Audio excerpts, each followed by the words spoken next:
I hit record a drop, you can't ignore it. So this is my first attempt to fly with the drone and have it follow me while I'm riding a motorcycle. And this was my first test flight of doing this. I had flown the drone before, really less than a mile, following me on a skateboard, and it did okay, but it didn't fly perfectly. And this test started great. You know, I found a road out in farm country land, away from the city, away from the suburbs, that was open, that there was no traffic on. And my biggest concern was the drone hitting power lines, which it didn't do. Right there, it completely missed the power lines. So for the first 10 minutes or so of flying around, the drone did its job and did great. You see me looking around right now. I'm like looking for the drone, making sure it is following me. There's a power line here that crosses across the road, and it avoided that no problem. So here I'm using the beacon, the GPS beacon with Skydio 2. This is 2 plus is what I have. You can use the beacon and you can hold down the logo and tell it to move.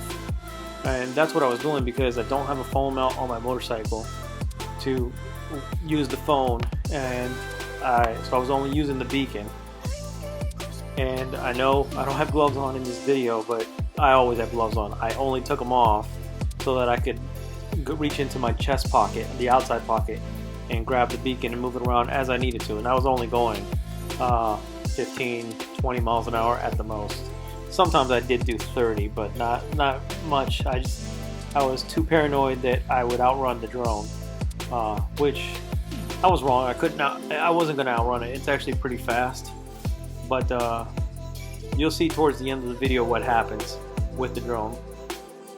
Kind of surprised me too, because this is exactly why I bought this drone, to get these types of shots that you can't get with anything else.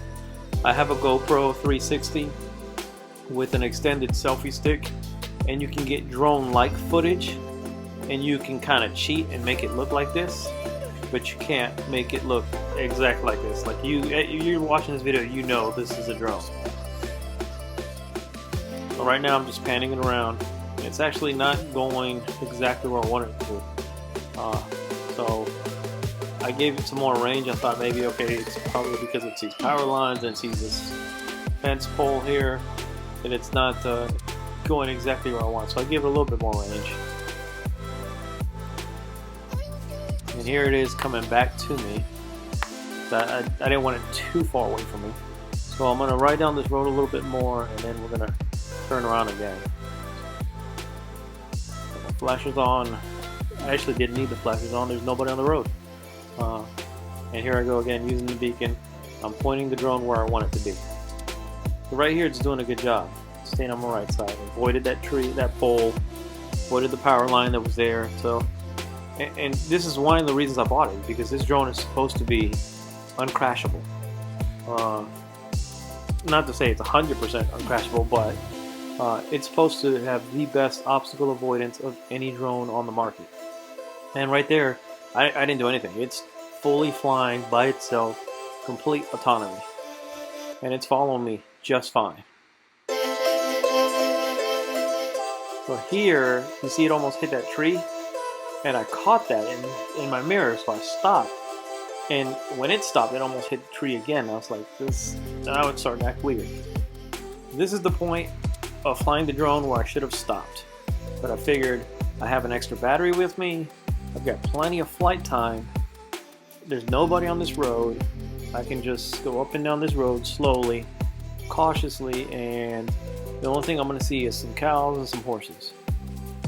So right here I'm telling the drone to get in front of me, and it's moving around. It got in front of me, but it wouldn't stay there, and you'll see here in a second it'll start moving around.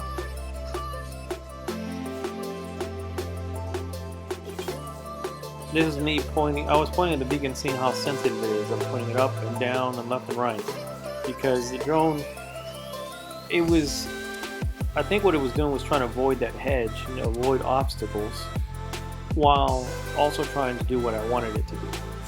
So I think that's why it didn't want to exactly go exactly where I wanted. So what I did was I was like, well, let me lift it up above the trees. If it's over the tree line, then it's not going to hit anything. And so you see, we start out and we're perfectly fine. We're up over the tree line, and the beacon is in, the GPS beacon is in my pocket, and the drone sees that big 50-foot tree and goes around it, stays well above the power lines, and it's flying fine.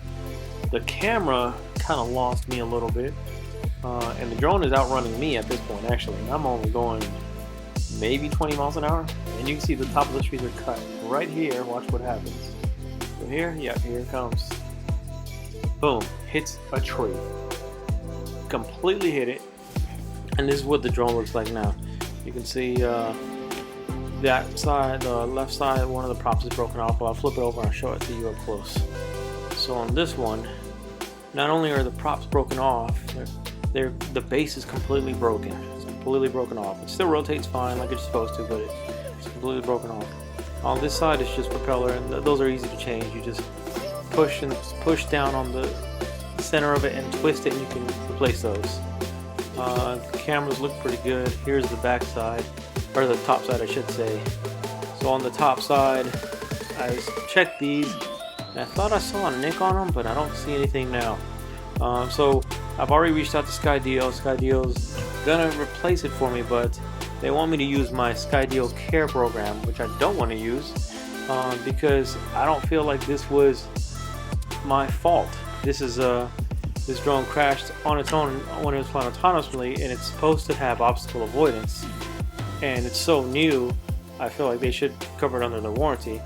Here's the beacon that I was using. It's a GPS signal that syncs to the drone, and as long as it's within, I forget how close to the drone, a few within a mile or probably actually even further than that, the drone should be able to track that without physically seeing it. It'll do it by GPS. So right now it's looking for the drone, but there's no drone to be attached. So stay tuned and I'll let you know what happens with this whole thing.